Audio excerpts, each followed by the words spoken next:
Irmãos, vamos abrir a palavra em Isaías 53. Isaías 53. Essa porção profética, talvez uma das mais conhecidas da igreja. Isaías 53, versículo 7.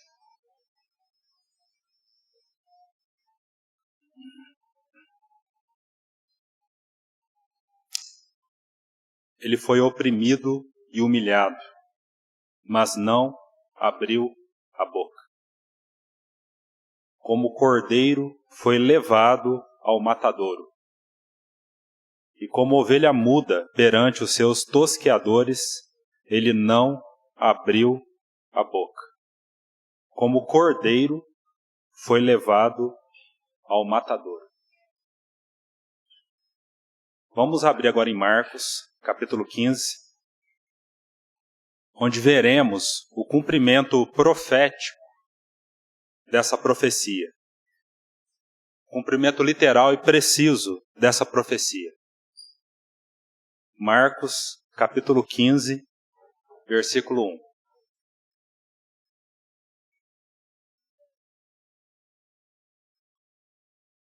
Logo pela manhã, entraram em conselho os principais sacerdotes, com os anciãos, os escribas e todo o sinédrio. E amarrando a Jesus, levaram-no e o entregaram a Pilatos. Amarrando a Jesus, levaram-no e o entregaram a Pilatos. Amados irmãos, nós estamos diante de uma cena sem precedentes, de uma porção solene, que para nós lermos essa porção, vamos ter o mesmo espírito que Moisés teve quando ele estava diante daquela sarça ardente. O Senhor diz para Moisés tirar as sandálias dos seus pés. Tirar as sandálias dos pés significa termos um espírito de rendição. Porque um escravo, ele não tinha sandálias. E quando o Senhor diz para Moisés tirar as sandálias, o Senhor estava dizendo para Moisés assim: Moisés, se você quer me seguir, pisar nesse terreno sagrado, você precisa ter um coração totalmente rendido a mim. Irmãos, que o Senhor nos ajude a vermos essa cena que iremos ver essa noite com esse mesmo espírito. Que o Senhor nos ajude e nos tome pela mão, pela sua bondade. Vamos orar entregando esse tempo nas mãos do Senhor. Te bendizemos, ó bondoso Senhor, bondoso pastor. Glória seja dadas a ti, porque tu és aquele que morreu e ressuscitou. E hoje, Senhor, vive para interceder pelos teus, a tua igreja. Por isso, clamamos pelo teu socorro, pelo teu prevalecer nessa noite. Assim te bendizemos, Senhor, porque tu és o Senhor. Glórias sejam dadas a ti. Em nome de Jesus. Amém. Irmãos, quando nós lemos esse texto em Isaías 53, esse texto é uma das profecias mais preciosas da palavra. E o cumprimento dela, para ser mais preciso, o versículo 7, ele está se cumprindo aqui. Desde a quarta-feira passada, quando a Mauri abriu falando sobre aqueles julgamentos, aquele momento que o Senhor estava sendo julgado injustamente, ali vemos o início do cumprimento daquela profecia. Os capítulos 14 e 15 falam do julgamento do Senhor em 6 etapas, divididos em 2 períodos. Um período que foi realizado à noite, que o Mauri resumiu na quarta-feira passada, e o próximo período, agora, sob o olhar de Pôncio Pilatos. Esses julgamentos, irmãos, todos eles são resumidos nesse versículo que acabamos de ler em Isaías 53. A atitude do Senhor nesses julgamentos, sob o olhar dos líderes religiosos e sob o olhar de Pôncio Pilatos, que é o encargo ao qual nós iremos nos deter essa noite, mostra a atitude do cordeiro que foi levado ao matadouro, de maneira silenciosa, de maneira mansa. Irmãos, essa cena por si só é motivo suficiente da nossa adoração e rendição aos pés do Senhor. O meu desejo nessa noite, irmãos, é procurar mostrar de maneira cronológica como que essa segunda fase do julgamento sob Pôncio Pilatos, ela ocorreu. Que ao lermos esses versículos, os nossos olhos possam se abrir de uma maneira mais clara para vermos a beleza desse cordeiro, que foi levado mudo perante os seus tosqueadores. Irmãos, olha o título desse capítulo 15. Na maioria das Bíblias, o título está descrito assim: Jesus perante Pilatos. Na verdade, se formos vermos com os olhos do Senhor, não é Jesus diante de Pilatos. Porque o Senhor, ele não pode comparecer perante nenhum homem. Mas se formos honestos, como que poderíamos ler esse título aqui? Não é Jesus diante de Pilatos, mas é Pilatos diante de Jesus. O que veremos aqui não é o julgamento de Jesus, porque como veremos, ele não pode ser julgado, porque ele é o cordeiro puro, sem mancha, sem mácula. Na verdade, veremos Pilatos sendo julgado diante da luz do mundo que é o Senhor. Que o Senhor nos ajude a vermos a beleza desse assunto. Irmãos, o Amauri usou um versículo precioso na semana passada. Porque na primeira fase do julgamento, quando o Senhor Jesus foi conduzido por aquelas autoridades, nós vemos aquelas autoridades detendo a verdade pela injustiça. Vemos a injustiça a qual o Senhor foi submetido naquele julgamento. Mas como nós vimos, olha que interessante o capítulo 14 e o versículo 55.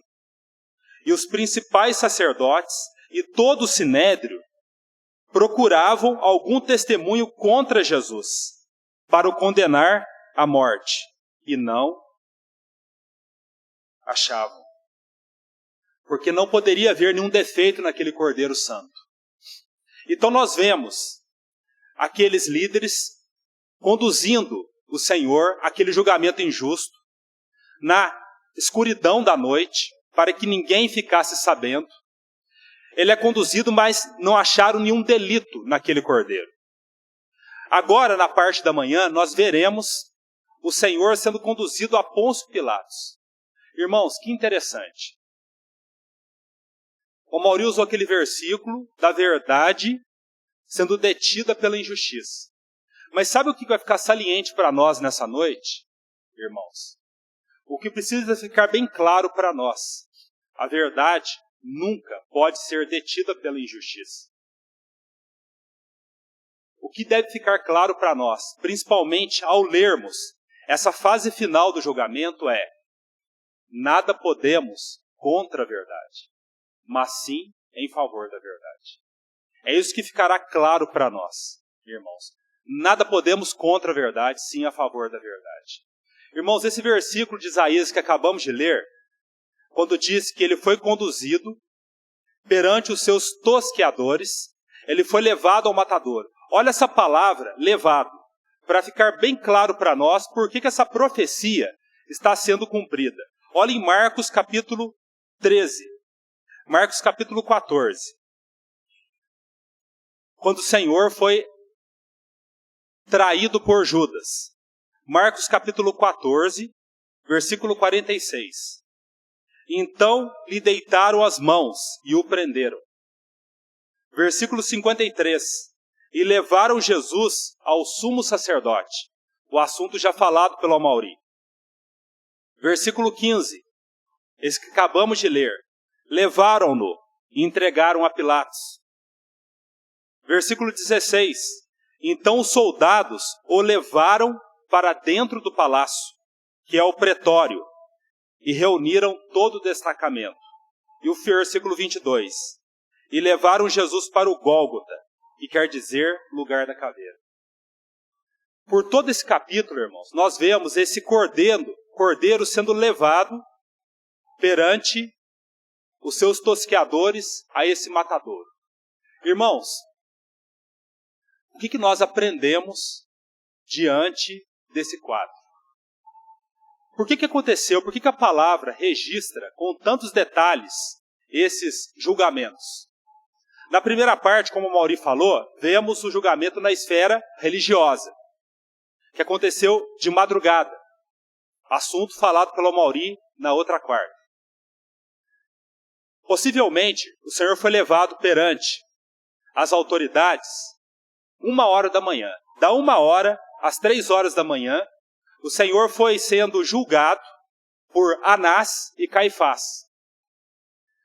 Depois das 3h da manhã, ele foi submetido àquelas torturas, bofetadas, espancamento, foi cuspido no rosto. E às 5h da manhã, quando a luz do dia estava raiando, ele foi submetido ao Sinédrio, aquele tribunal civil e religioso. Uma farsa, como nós vimos. Aquele tribunal para legitimar tudo o que eles fizeram antes. Tudo isso falado pelo nosso irmão. Então a primeira fase do julgamento, a fase religiosa, quando aquele cordeiro foi submetido perante os olhares daqueles líderes religiosos, aconteceu de madrugada, em 3 fases, sob Anás, Caifás e o Sinédrio. Agora, irmãos, nós veremos o julgamento sobre a fase civil. Por que essa fase civil? Porque os líderes religiosos não tinham autorização para condenar o Senhor à morte. Não tinham autorização para condenar e executar o Senhor. Porque os judeus estavam sob a jurisdição do Império Romano.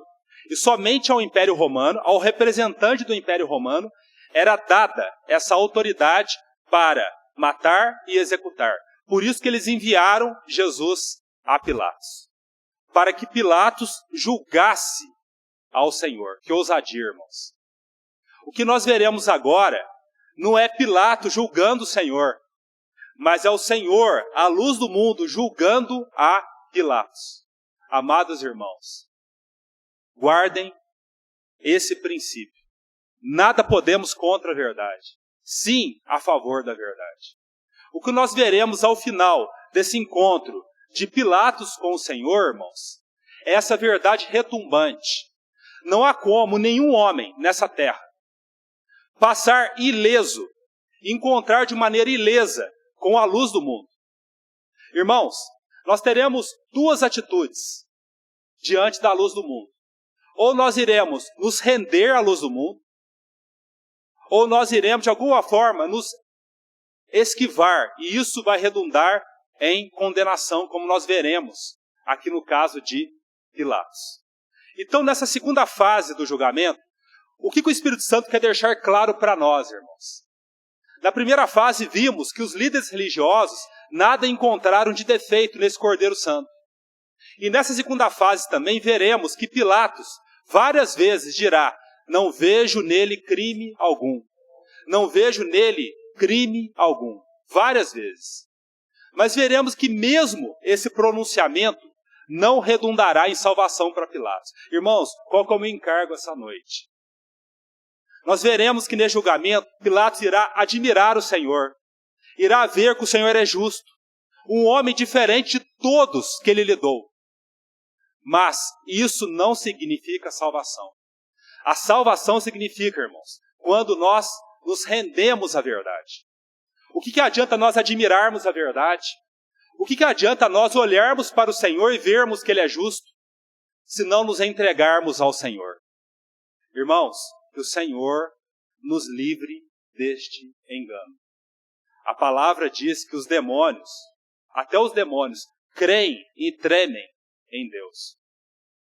Que o Senhor a cada dia nos leve a sermos um povo que não apenas admire o Senhor, que não apenas o veja como um homem diferente, mas se comprometa com Ele, se aliancie com Ele, que é a única maneira para sermos conduzidos por Ele.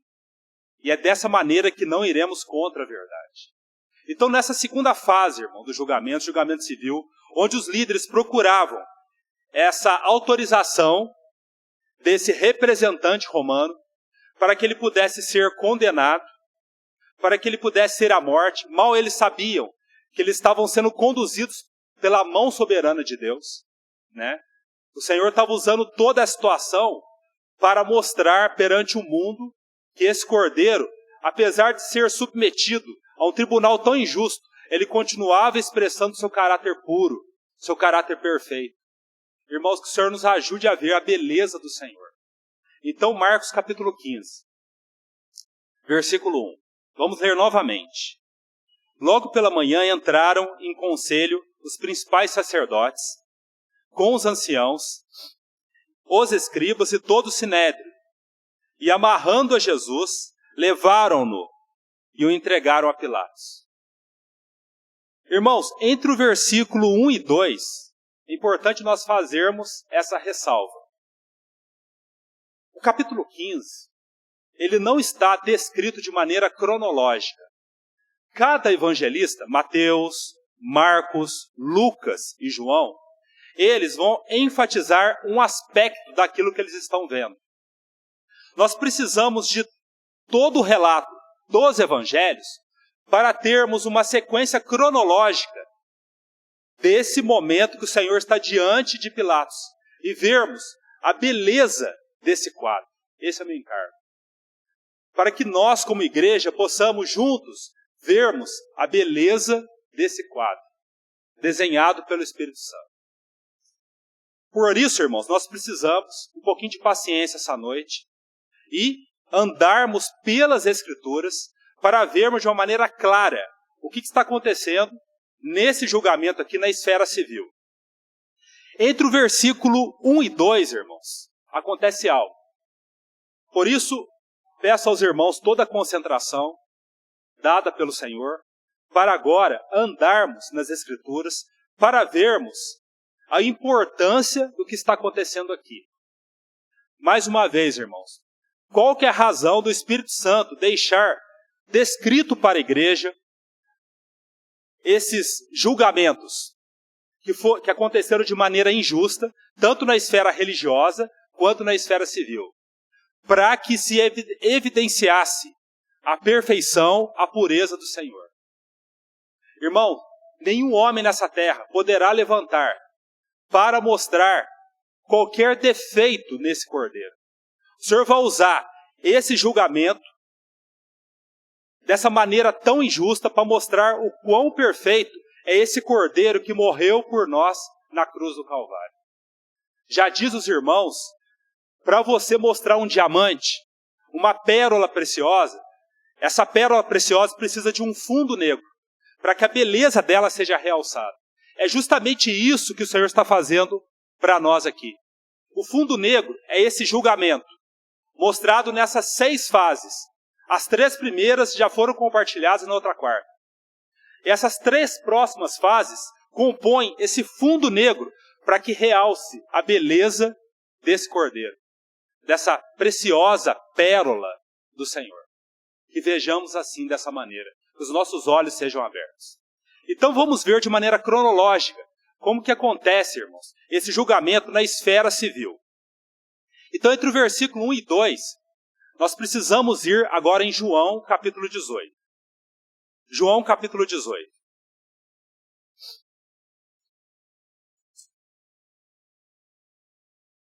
Versículo 28. João vai contar em detalhes essa primeira fase. Esse julgamento na esfera civil é dividido em 3 fases. Na primeira fase, eles enviam a Pilatos. Na segunda fase, eles vão enviar a Herodes. E na terceira fase, o Senhor volta para Pilatos. Antes de lermos esses versículos no capítulo 18, eu preciso falar quem que é Pilatos. Pilatos é o representante romano ali na Palestina. A sede é na Judéia, mas ele está naquele momento em Jerusalém por causa das festas. E os romanos ficavam muito preocupados com esse momento da Páscoa, pelo contingente de judeus que iam para Jerusalém. E os romanos eram muito preocupados com a segurança, para que não houvesse levante, insurreição. Então Pilatos, apesar dele residir em Cesareia, ele vai para Jerusalém para ficar supervisionando ali toda aquela situação. Quem que é Pilatos? Pilatos na história não era uma pessoa insegura, uma pessoa justa. Pelo contrário, Pilatos era cruel, implacável, um político hábil. Não era à toa que ele ocupava aquele cargo. Naquele momento ali, irmãos, eu não quero entrar em detalhes, há muitos livros, muitos materiais que os irmãos podem pesquisar, muitas pregações. Meu intuito aqui não é o meu encargo para essa noite, mas eu quero apenas resumir a situação a qual Pilatos se encontrava, para nós vermos a beleza desse quadro. O quanto que ele ficou impressionado com esse homem, nosso Senhor Jesus. Pilatos naquele momento, irmãos, ele estava pressionado por causa de algumas atitudes erradas que ele tinha cometido como governante ali na Judéia, ali com os judeus. Uma delas foi algumas corrupções que ele tinha cometido. Por exemplo, ele tinha desviado um dinheiro do templo para construir um arqueduto. Em muitas situações, Pilatos estava desafiando os judeus, trazendo símbolos pagãos. Então, diante dessa situação, Pilatos, ele estava com a corda no pescoço perante César. Mais um erro dele, ele iria perder o posto. Então, ele não podia mais errar. Então, naquele momento, ele estava muito concentrado para não errar. Por isso é importante nós falarmos isso para vermos o peso dessa situação. Então, os judeus trazem o Senhor para Pilatos, com o intuito de Pilatos dar uma autorização para que eles matassem aquele homem. Então, capítulo 18, versículo 28. Depois levaram Jesus da casa de Caifás para o pretório, que era a residência oficial do representante de Roma. Olha os detalhes não falados em Marcos. Era cedo de manhã, toda aquela primeira fase do julgamento religioso aconteceu de madrugada. Agora, na parte da manhã, vai começar a segunda fase, na esfera civil. Então, era cedo de manhã, eles não entraram no pretório para não se contaminarem, mas poderem comer a Páscoa. Que hipocrisia! Então, Pilatos saiu para lhes falar e lhes disse: que acusação trazeis contra este homem?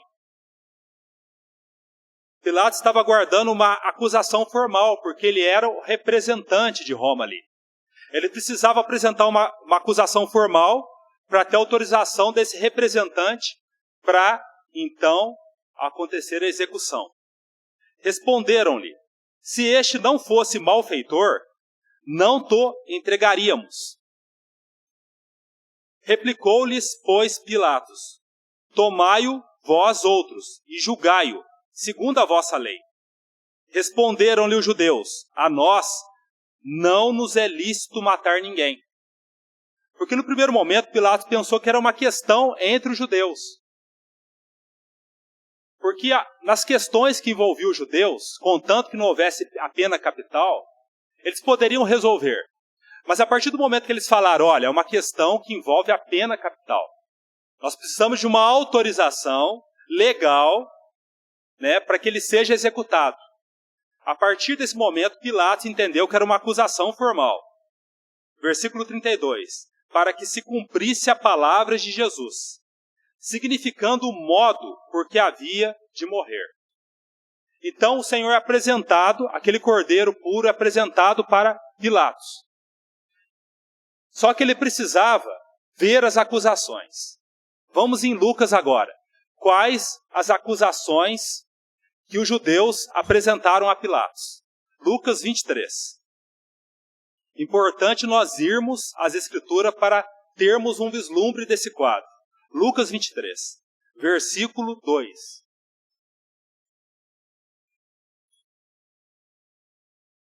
Como que eles acusaram o Senhor perante Pilatos? E ali passaram a acusá-lo, dizendo: encontramos este homem pervertendo a nossa nação. Primeira mentira. Vedando pagar tributo a César. Segunda mentira. E afirmando ser ele o Cristo, o Rei. Agora precisamos voltar para João, para vermos a sequência, irmãos. A sequência, cronologicamente, de como que Pilatos vai lidar com essa situação. João capítulo 18, versículo 33. Então eles vão de manhã perante Pilatos, apresentam a acusação, mas apenas daquelas 3 acusações, uma chama a atenção de Pilatos. Quando eles acusaram o Senhor que ele queria se fazer rei, isso era muito sério para o Império Romano, que eles não queriam rivais perante César. Agora o versículo 33. João 18, 33. Tornou Pilatos a entrar no pretório, nessa residência. E aqui nós começaremos a ver a luz, essa luz do mundo, começar a penetrar no coração de Pilatos. Tornou Pilatos a entrar no pretório. Interessante, irmãos. Eles apresentaram a acusação e Pilatos agora vai considerar, sozinho com esse homem, algo vai chamar a atenção dele. Chamou Jesus e perguntou-lhe: és tu o rei dos judeus? Respondeu Jesus: vem de ti mesmo essa pergunta, ou te disseram outros a meu respeito? Replicou Pilatos: porventura sou judeu? A tua própria gente e os principais sacerdotes é que te entregaram a mim. Que fizeste? Respondeu Jesus. Por que o Senhor estava respondendo a Pilatos? Por que o Senhor perante aqueles judeus ficou em silêncio? E aqui ele está respondendo. Sabe por que ele está respondendo? Porque o Senhor, ele era submisso, ele era um homem perfeito. Ele estava se submetendo àquela autoridade. Ele não respondeu aos judeus, porque se ele respondesse, ele estaria defendendo a si mesmo.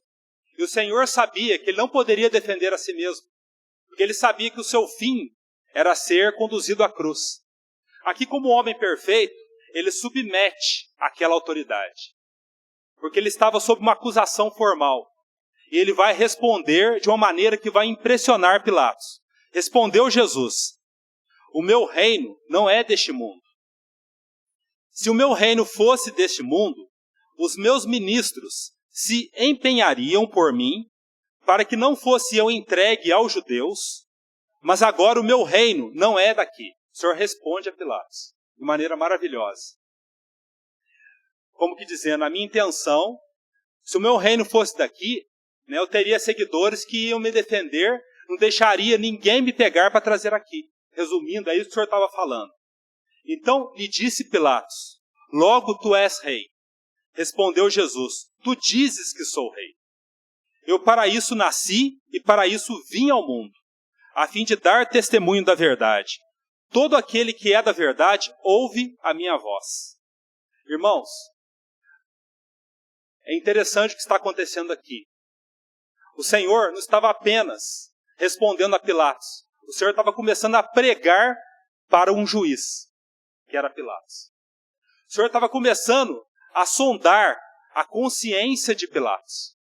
O Senhor estava começando, com o seu instinto de pregador salvador, se mostrar a Pilatos, falando a verdade. E perguntou-lhe Pilatos: o que é a verdade? Tendo dito isto, voltou aos judeus e lhes disse: não acho nele crime algum. Irmãos, Pilatos começou a ver que aquela acusação dos judeus não estava batendo com o que esse homem estava dizendo. Mas olha que impressionante, irmãos. Quando Pilatos diz essa frase, que é a verdade, ele não espera o Senhor responder. Ele volta as costas para o Senhor. Enquanto Pilatos estava perguntando, o Senhor estava respondendo. Mas a partir do momento que Pilatos fez essa pergunta, ele virou as costas. Irmãos, será que o Senhor ia responder algo para Pilatos? Eu creio que sim. O Senhor só não respondeu porque Pilatos virou as costas.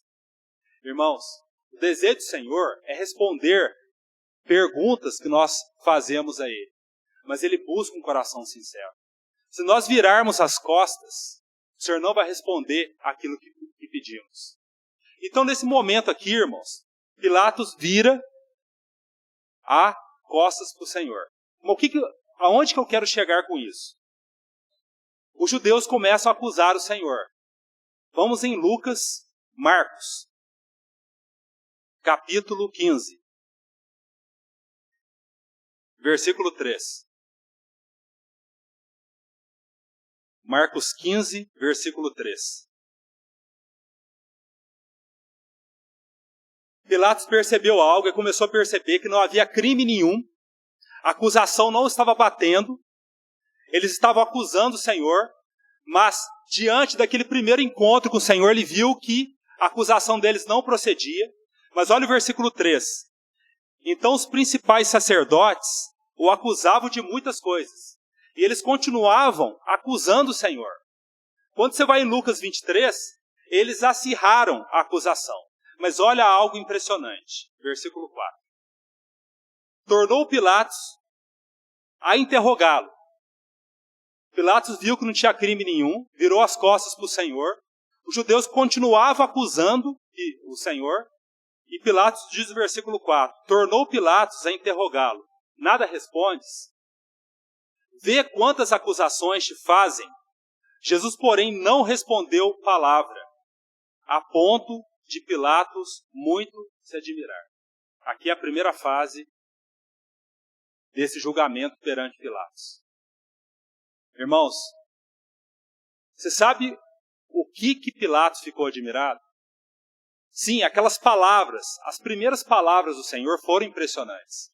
Quando você estuda os detalhes dela. Porque naquelas primeiras palavras, Pilatos viu que, não tem crime nenhum nele. A acusação deles não está batendo com o que ele falou. Mas o que impressionou Pilatos foi o silêncio do Senhor. Foi o silêncio do Senhor. Irmãos amados, muitas vezes o Senhor nos coloca em situações para não falarmos nada. O que vai impactar esse mundo muitas vezes é o silêncio da igreja. Esse silêncio não é omissão. É o silêncio de nós, muitas vezes, abrirmos mão dos nossos direitos. É o silêncio, muitas vezes, é o silêncio que vai evidenciar de nós tomarmos a cruz. Irmãos, essa é uma das cenas mais impressionantes de toda a palavra. O Senhor poderia defender e teria todo o direito, mas ele se silencia. Isso impressiona Pilatos. Irmãos, que o Senhor nos ajude. Há muitas situações que o Senhor nos coloca para entendermos que a vontade do Senhor é nós silenciarmos. Porque eu fico impressionado aqui com essa situação, irmãos. Quando você vai no capítulo 14, em outro momento que o Senhor silencia, a palavra, no versículo 61, capítulo 14, versículo 61, quando diz assim, que ele, porém, guardou o silêncio e nada respondeu. É impressionante, irmãos, que eu penso que o Senhor, naquele momento que ele não respondeu palavra, havia um silêncio no coração dele. Um silêncio. Não havia uma perturbação no coração do Senhor. Muitas vezes nós ficamos quietos, mas há perturbações no nosso coração. Mas aqui é o equilíbrio perfeito. O Senhor, ele não se defende, mas há um silêncio no seu coração. Então, nessa primeira fase aqui, a qual Pilatos está avaliando o Senhor, ele fica impactado com o silêncio do Senhor. Agora vamos para a segunda fase, irmãos. A segunda fase. O momento que Pilatos envia o Senhor para Herodes. Lucas capítulo 23. Pilatos começou a perceber que não há crime algum no Senhor. Lucas capítulo 23. Versículo 5. Lucas 23, versículo 5.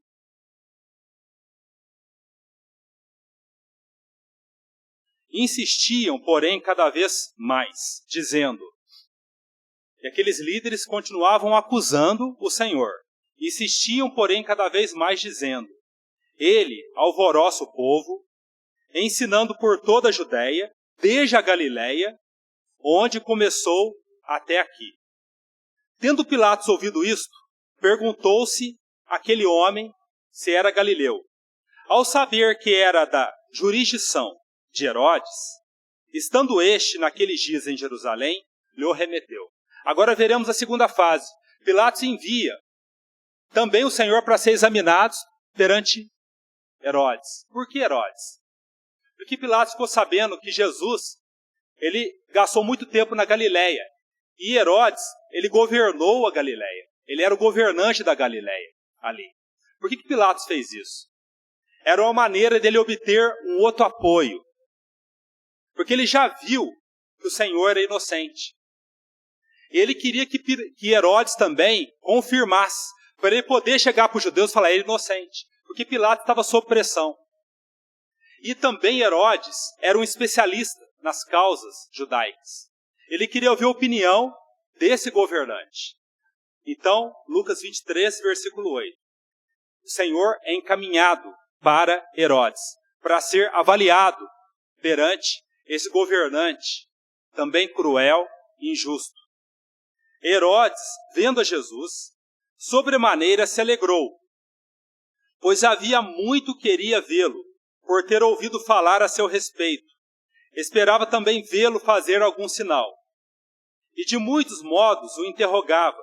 Jesus, porém, nada lhe respondia. Nada lhe respondia. Os principais sacerdotes e os escribas, ali presentes, o acusavam com grande veemência. Uma acusação inconstante. Mas Herodes, juntamente com os da sua guarda, tratou-os com desprezo, escarnecendo dele, fê-lo vestir-se de um manto aparatoso e devolveu a Pilatos. Naquele mesmo dia, Herodes e Pilatos se reconciliaram, pois antes viviam inimizados um com o outro. Irmãos, nessa segunda fase também, o Senhor passa perante o olhar de Herodes. E Herodes, nada a ver de defeito no Senhor. Mas o que impressiona nessa cena, irmãos? Pilatos e Herodes eram inimigos. E após essa segunda fase desse julgamento, eles se reconciliaram. Irmãos, o que nós vemos aqui? Duas coisas que vemos com bastante clareza nesse momento que o Senhor está sendo julgado. Nós vemos os sacerdotes se unindo contra o Senhor, uma multidão, depois veremos uma multidão se unindo contra o Senhor, e nós veremos dois governantes que viviam em inimizade se unindo. Irmãos, o homem pode se unir de duas maneiras. O homem pode se unir em Cristo, ou o homem pode se unir contra Cristo. Só há duas maneiras nesse universo do homem viver em união. Quando ele está em Cristo, ou quando ele se une contra Cristo. Irmãos, é impressionante o que nós vemos nessa cena. Uma multidão contra Cristo, líderes contra Cristo e governantes que aparentemente eram inimigos se unindo. Irmãos, nesses últimos dias, nós veremos cada vez mais, o mundo se unindo contra Cristo. Que o Senhor guarde os nossos corações. O Senhor continue guardando os nossos corações no seu amor. Então, essa segunda fase, mais uma vez, aquele governante viu que não há crime nenhum no Senhor. Agora vamos à parte final, que é o meu encargo principal, a terceira fase desse julgamento. Ainda em Lucas capítulo 23, versículo 13. Então, nessa fase civil, irmãos, vemos o Senhor indo a Pilatos, depois Pilatos envia o Senhor a Herodes, e Herodes volta para Pilatos. E aqui então nós vamos deter para me concentrar no meu encargo. Lucas 23, versículo 13. Então, reunindo Pilatos, os principais sacerdotes, as autoridades e o povo, disse-lhes: apresentaste-me este homem como agitador do povo. Mas tendo-o interrogado na vossa presença, nada verifiquei contra ele dos crimes de que o acusais. Nem tampouco Herodes, este, a qual enviei agora há pouco, pois nolo tornou a enviar. É, pois, claro que nada contra ele se verificou digno de morte. Olha que interessante, irmãos. Primeiros líderes, naquela primeira fase, nada viram contra o Senhor, e agora esse juiz que estava sob pressão, começou a ver que esse homem não tinha motivo para ser condenado. Irmãos, vamos fazer um parênteses aqui. Não tinha motivo para Pilatos se preocupar com o Senhor, né? Não tinha motivo. O cargo dele, a posição dele estava sob risco, né? Era muito mais fácil ele desvencilhar do Senhor, né? Atender o pedido dos judeus. Mas algo ali, naquele homem, estava atraindo o coração de Pilatos. Ele não estava conseguindo desvencilhar daquele homem, né? Tentou empurrar para Herodes, voltou para ele. Olha o versículo 15. Nem tampouco Herodes, pois nolo tornou a enviar. É, pois, claro que nada contra ele se verificou digno de morte. Irmãos, vamos começar a ver nessa terceira fase aqui. Pilatos, vendo que não há crime nenhum no Senhor. Só que ele, por causa do amor a seu cargo, ele não queria absolver o Senhor.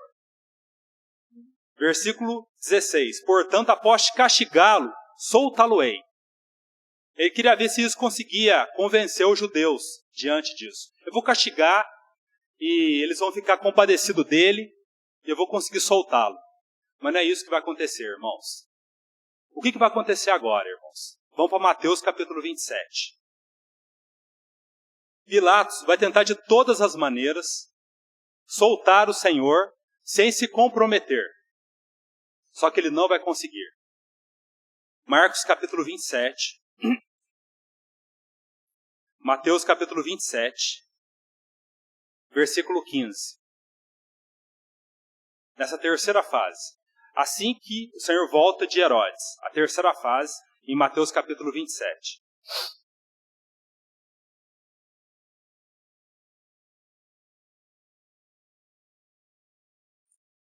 Mateus capítulo 7, 27, versículo 15. Ora, por ocasião da festa, costumava o governador soltar ao povo um dos presos, conforme eles quisessem. Pilatos vai usar desse costume que havia na época para tentar soltar o Senhor. Naquela ocasião, tinham eles um preso muito conhecido chamado Barrabás. Estando, pois, o povo reunido, perguntou-lhes Pilatos: a quem quereis que eu vos solte, a Barrabás ou a Jesus, chamado Cristo? Ele esperava que o povo ia soltar a Cristo, porque sabia que por inveja o tinham entregado. Estando ele no tribunal, sua mulher mandou dizer-lhe: não te envolvas com esse justo, porque hoje em sonho muito sofri por seu respeito. Mas os principais sacerdotes e os anciãos persuadiram o povo a que pedisse Barrabás e fizesse morrer Jesus. De novo perguntou-lhes o governador: qual dos dois quereis que eu vos solte? Responderam eles: Barrabás. Replicou-lhe Pilatos: que farei então de Jesus chamado Cristo? Seja crucificado, responderam todos. Que mal fez ele? Perguntou Pilatos. Porém, cada vez mais clamavam mais: seja crucificado. Vendo Pilatos que nada conseguia, antes pelo contrário, aumentava o tumulto, mandando vir a água, lavou as mãos perante o povo, dizendo: estou inocente do sangue desse justo, fique o caso convosco. E o povo todo respondeu, caia sobre nós o seu sangue e sobre nossos filhos. Então Pilatos lhe soltou Barrabás, e após haver açoitado a Jesus, entregou-o para ser crucificado. Irmãos, por que essa cena é impressionante? Esse povo que preferiu que Barrabás fosse solto e não o Senhor, a maioria desse povo viu os milagres do Senhor. Muitos desse povo viu o Senhor atendendo a seus pedidos. Mas, naquele momento, eles se escandalizaram com o Senhor. Talvez por verem o Senhor naquela aparência frágil, machucado, porque ele foi espancado, com sangue nas suas vestes. Irmãos, eles preferiram Barrabás. Irmãos, quantos de nós experimentaram bênçãos do Senhor, viram milagres do Senhor como esse povo, mas de alguma maneira na caminhada escandalizamos com o Senhor. Que o Senhor abra os nossos olhos para que isso não ocorra. Porque ali aquele povo se escandalizou do Senhor. Irmãos, agora nessa fase final, para me frisar no encargo, o Senhor colocou no meu coração sobre esse assunto. Vamos a João, que é a fase final desse julgamento. João, capítulo 19.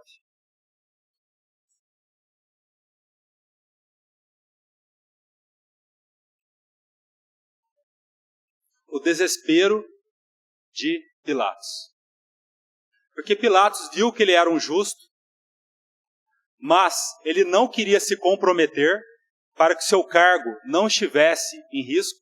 Tentou de diversas maneiras soltar o Senhor, né? Mas não conseguia. Tentou usar a multidão, mas não conseguiu. Aqui veremos o desespero de Pilatos. João 19, versículo 1. Então, por isso, Pilatos tomou Jesus e mandou açoitá-lo. Os soldados, tendo tecido uma coroa de espinhos, puseram-lhe na cabeça e vestiram-no com um manto de púrpura. Chegavam-se a ele e diziam, salve rei dos judeus, e davam-lhe bofetadas. Outra vez saiu Pilatos e lhes disse, eis que vou-lo apresento para que saibais que eu não acho nele crime algum. Saiu, pois, Jesus trazendo a coroa de espinhos e o manto de púrpura. Disse-lhes Pilatos, eis o homem. Ao verem-no, os principais sacerdotes e os seus guardas gritaram, crucifica-o, crucifica-o. Disse-lhe Pilatos, tomai-o vós outros e crucificai-o, porque eu não acho nele crime algum. Responderam-lhe os judeus, temos uma lei, e de conformidade com a lei, ele deve morrer, porque a si mesmo se fez filho de Deus. Pilatos, ouvindo tal declaração, ainda mais atemorizado ficou. E tornando a entrar no pretório, perguntou Jesus, de onde és tu? Mas Jesus não lhe deu resposta, porque o Senhor já tinha respondido para ele, no versículo 36. Então Pilatos o advertiu, não me respondes? Não sabes que tenho autoridade para te soltar e autoridade para te crucificar? Respondeu Jesus, nenhuma autoridade teria sobre mim. Se de cima não te fosse dada, por isso, quem me entregou a ti, maior pecado tem. De alguma maneira, na consciência de Pilatos ali, ele ouviu a voz de Deus.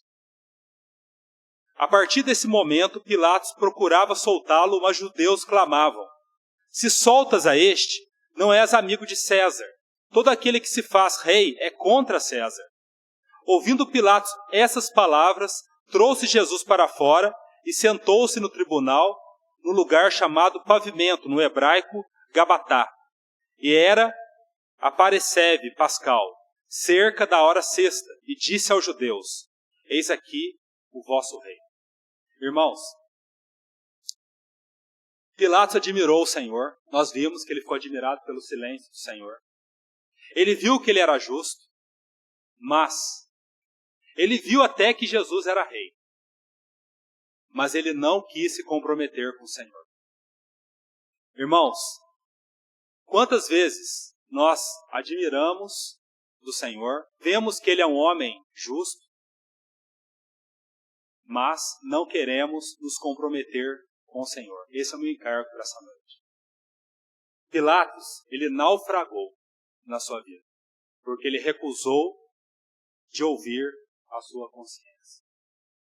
Todas as vezes que recusarmos em ouvir a nossa consciência, nós iremos naufragar. Pilatos aqui nós vemos claramente naufragando, chegando com toda a pompa diante do Senhor, mas pouco a pouco vemos o caráter dele sendo exposto. Irmãos, o que adianta nós admirarmos o Senhor, mas não nos comprometermos com o Senhor? Há uma diferença muito grande na vida cristã em admirarmos e seguirmos o Senhor. Não basta admirarmos o Senhor. Pilatos estava admirando o Senhor. Nós vimos que ele tentou vários recursos para tentar soltar o Senhor sem se comprometer, sem comprometer o cargo dele. Mas ele não fez isso. Ele agarrou no cargo dele. Mas a sua consciência estava gritando.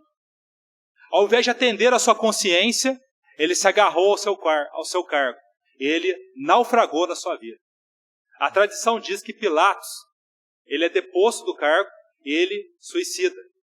Possivelmente ele não conseguiu viver diante desse tormento.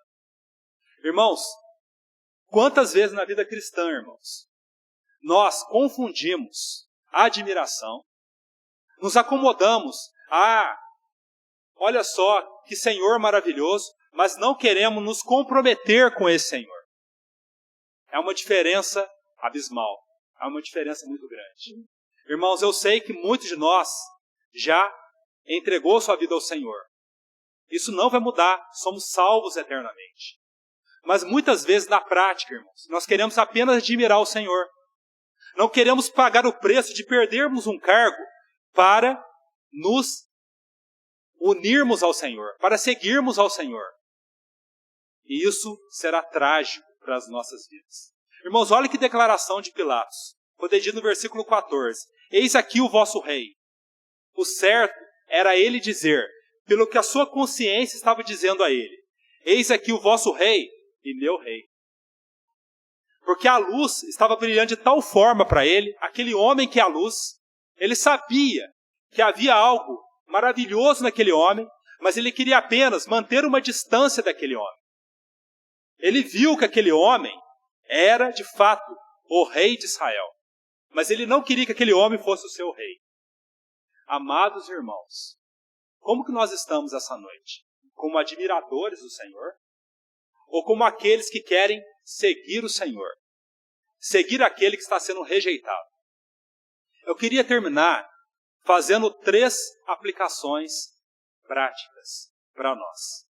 Irmãos, o irmão Amaury começou falando do tribunal que queria deter a verdade pela injustiça. Mas o que nós vemos ao final é a justiça prevalecendo. Né? Que nós vemos não é um Pilatos julgando ao Senhor, mas vemos o próprio Senhor julgando a Pilatos ali. Vemos Pilatos, de certa forma, reconhecendo. Mas foi trágico, porque ele não quis se unir ao Senhor. Eu queria fazer 3 aplicações práticas. Vamos a esse versículo em 2 Coríntios, que diz que não podemos ir contra a verdade. 2 Coríntios, capítulo 13, versículo 8. E fazermos 3 aplicações. 2 Coríntios 13, versículo 8. Porque nada podemos contra a verdade. Foi o que aqueles líderes tentaram fazer, senão em favor da própria verdade. Irmãos, primeiro aspecto. Sabe o que é de irmos em favor da própria verdade? Muitas vezes, irmãos, nós achamos que podemos ter uma posição neutra, como Pilatos. Pilatos ali procurou ter uma posição neutra, né? Tentou livrar o Senhor daquele julgamento injusto, né? Sem perder o seu cargo, né? Sem perder o seu cargo. O seu cargo estava em risco.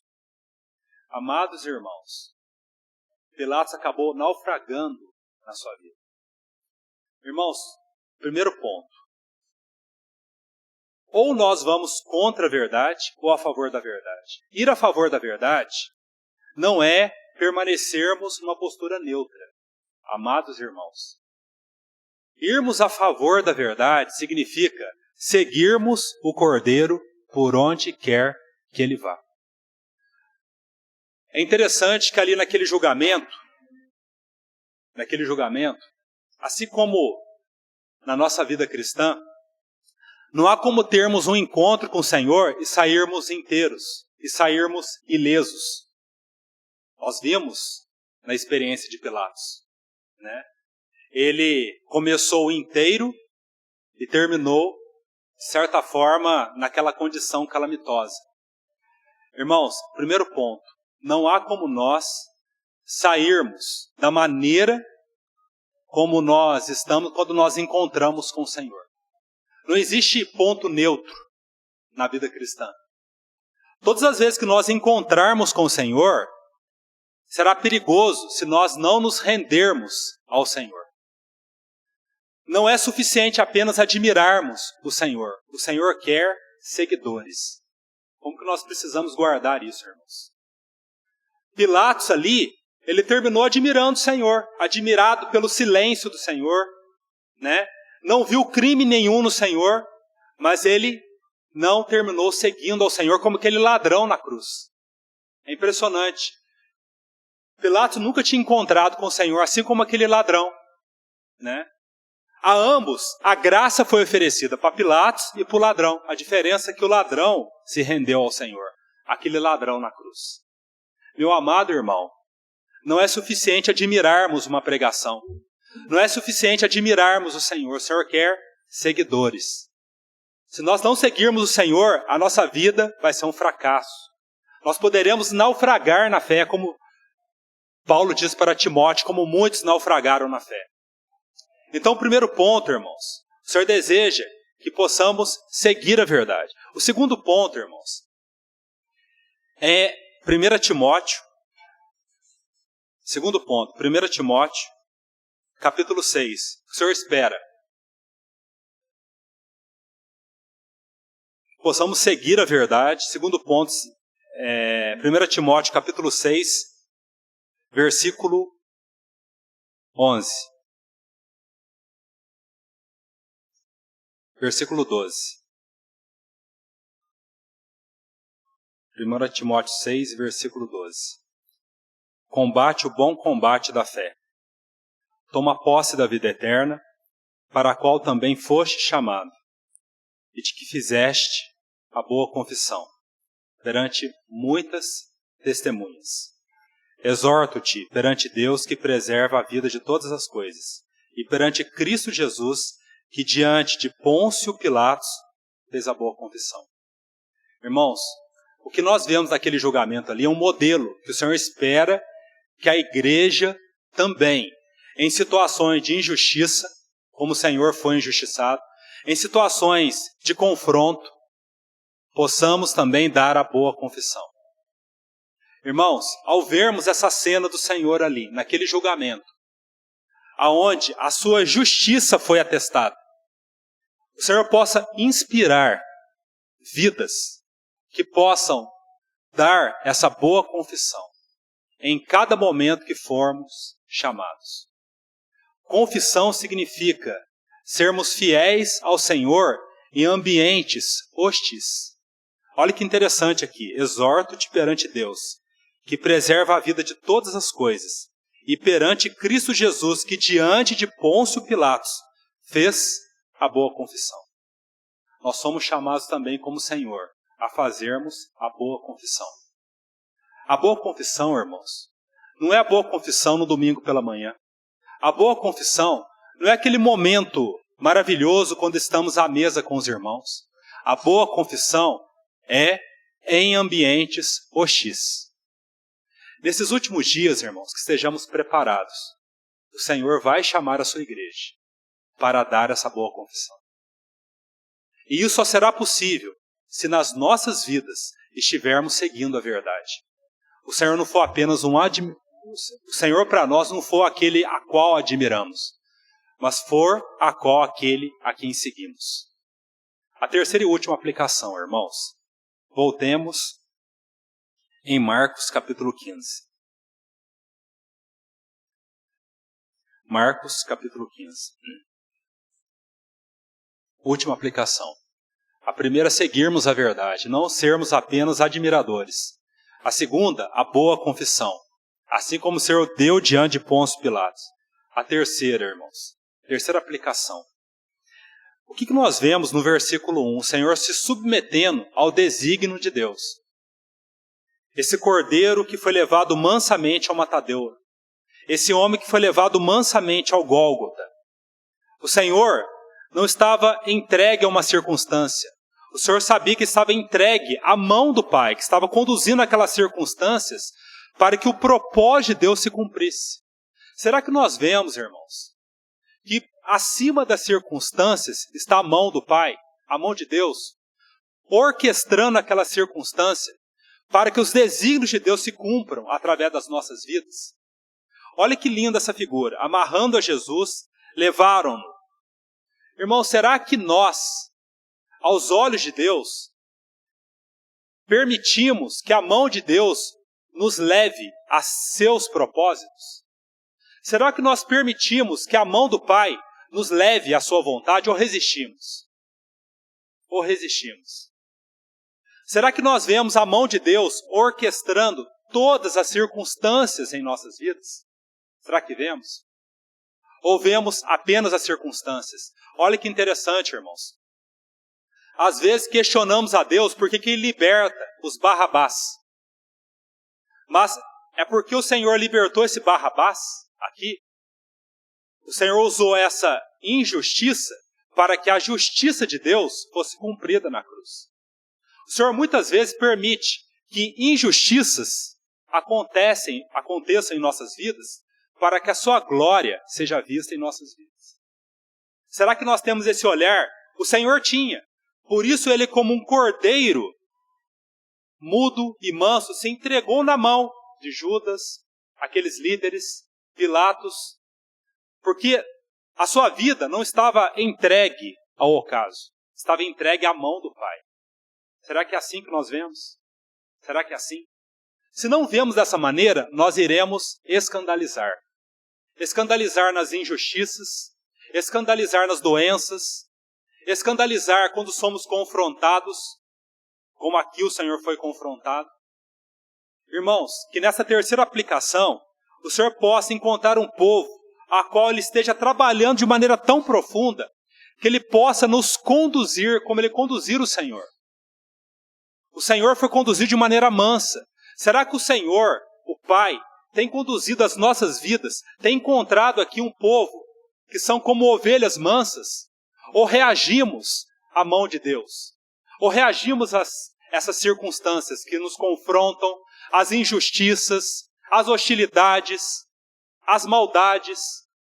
O Senhor quer usar todas essas circunstâncias para trabalhar o caráter deste homem perfeito em nossas vidas. Para que reluza o caráter desse homem perfeito. Por isso o Senhor muitas vezes nos coloca nesse fundo negro, irmãos. Nessa circunstância amarga, injusta, hostilidades, para que realce a beleza do Senhor. Será que nós temos esse vislumbre? Que o Senhor nos ajude a vermos dessa maneira. Que não são as circunstâncias que regem as nossas vidas, mas é a mão de Deus. Usando tudo e todos para nos conduzir aos seus propósitos. Irmãos, que maravilhoso aqui. Marcos mostra o Senhor como servo. Servo. Servo para nós, às vezes, é fazer, né? E nós vemos um exemplo perfeito. O Senhor fazendo, né? Um servo perfeito. Mas servo, na ótica de Deus, não é apenas fazer.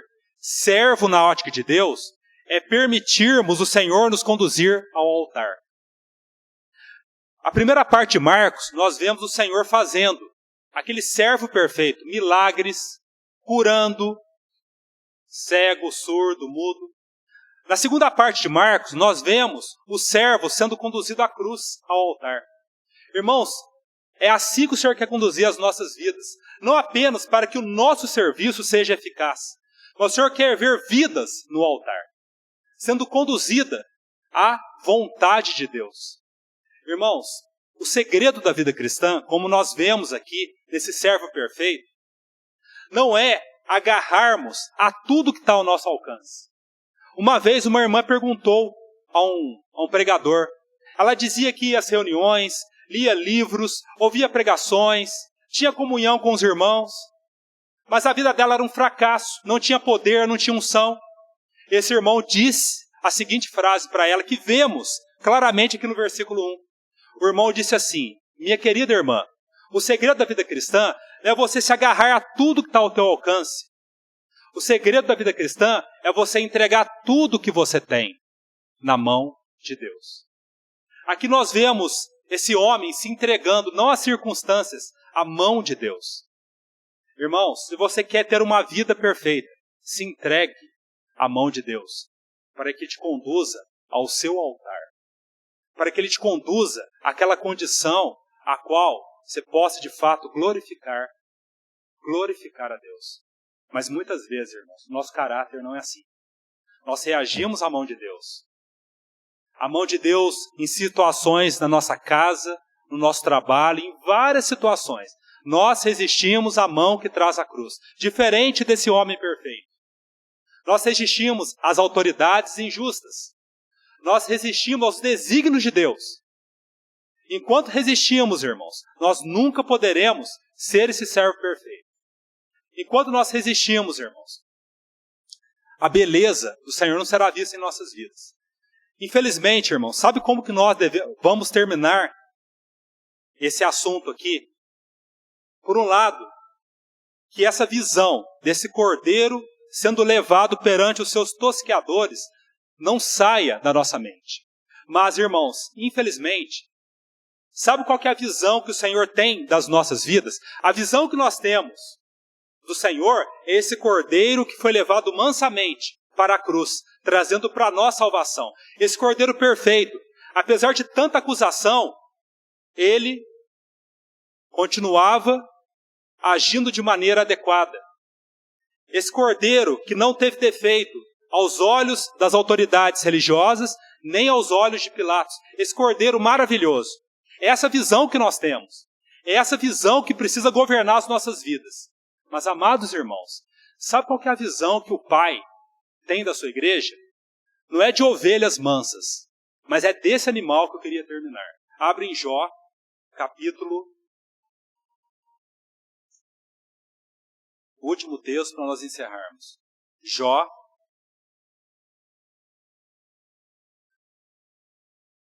capítulo 40.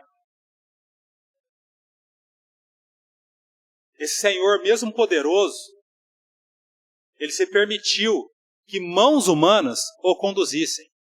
As mãos daqueles líderes, as mãos dos soldados, tão poderoso e tão manso, tão submisso à vontade do Pai. Mas, irmãos, sabe como que é a nossa natureza? Essa natureza que precisa ser trabalhada continuamente. Infelizmente, é essa visão que o Pai muitas vezes tem das nossas vidas. Jó capítulo 40, versículo 15. O Senhor vai comparar Jó a dois animais aqui. Ao hipopótamo e ao crocodilo aqui, que é traduzido de maneira... Na verdade é um outro animal, mas as traduções, a maioria é crocodilo. Mas ajuda a gente a entender o sentido. Esses dois animais são antagônicos ao cordeiro. Sua natureza é diferente da natureza do cordeiro. Jó 40, versículo 15, vamos encerrar.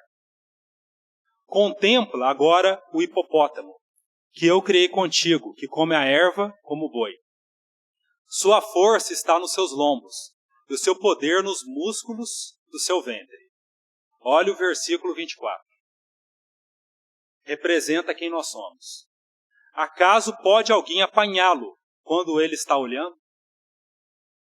Ou lhe meter um laço pelo nariz? Capítulo 41, versículo 1. Podes tu com o anzol apanhar o crocodilo? Ou lhe travar a língua com uma corda? Podes meter-lhe no nariz uma vara de junco, ou furar-lhe as bochechas com um gancho? Acaso te fará muitas súplicas? Ou te falará palavras brandas? Fará ele acordo contigo? Ou tomá-lo-ás por servo para sempre? Brincarás com ele como se fora um passarinho? Ou tê-lo-ás preso à correia para as tuas meninas? Acaso os teus sócios negociam com ele? Ou o repartirão entre os mercadores? Versículo 8. Põe a mão sobre ele. Lembra-te da peleja e nunca mais o intentarás. Irmãos, esses somos nós. Esse, muitas vezes, somos nós. O Senhor precisa trabalhar em nossos corações para que possamos arrepender. O encargo do Senhor é estudarmos Marcos. É para contemplarmos esse Senhor de tal forma que essa contemplação possa gerar uma transformação nas nossas vidas. Que deixemos de ser crocodilo na mão de Deus, como diz o texto, e sejamos um cordeiro, que seja conduzido aos seus desígnios. Amados irmãos, que deixemos de ser admiradores do Senhor, para sermos seus seguidores. Não há tempo a perder. Eu tenho percebido, irmãos, na nossa vida, que apenas a palavra dita no púlpito não é o suficiente. O Senhor precisa usar medidas drásticas para que as nossas vidas sejam transformadas. Que o Senhor continue prevalecendo sobre as nossas vidas. Para que deixemos de ser seus seguidores e deixemos de ser seus admiradores e sejamos seus seguidores. Nesses últimos dias veremos cada vez mais esse Senhor como que mostrado aqui nessa cena. Que não sejamos como a multidão que rejeitou o Senhor, mas sejamos como Maria, que ungiu a sua cabeça, porque Ele é digno, mesmo nesse cenário de rejeição. Que o Senhor fale profundamente através dessa cena aos nossos corações. É uma cena riquíssima para nós meditarmos, dobrarmos os nossos joelhos e meditarmos. Irmãos, há 5 maneiras de nós guardarmos a palavra. 5 maneiras. Nós lemos a palavra, memorizamos a palavra, estudamos a palavra, compartilhamos a palavra domingo pela manhã, o compartilhar. E tem a 5ª maneira, que é a mais eficaz, que nos leva à rendição e à obediência. É a meditação. Que possamos não apenas ler esse texto, não apenas estudar esse texto, não apenas compartilhar no domingo pela manhã esse texto, não apenas memorizar porções desse texto, mas que possamos meditar nesse texto. Suplicando ao Espírito Santo que abra a nossa visão para vermos a glória do Senhor nesse cenário escuro. E assim seremos seus seguidores e não admiradores. Vamos orar, suplicando que a graça do Senhor não se aparte de nós e continue prevalecendo sobre as nossas vidas. Senhor amado, só Tu para abrir os nossos olhos, para vermos a Tua beleza. Abre os nossos olhos, Senhor, para vermos quem Tu és. Bendito seja o Teu nome. Em nome de Jesus. Amém.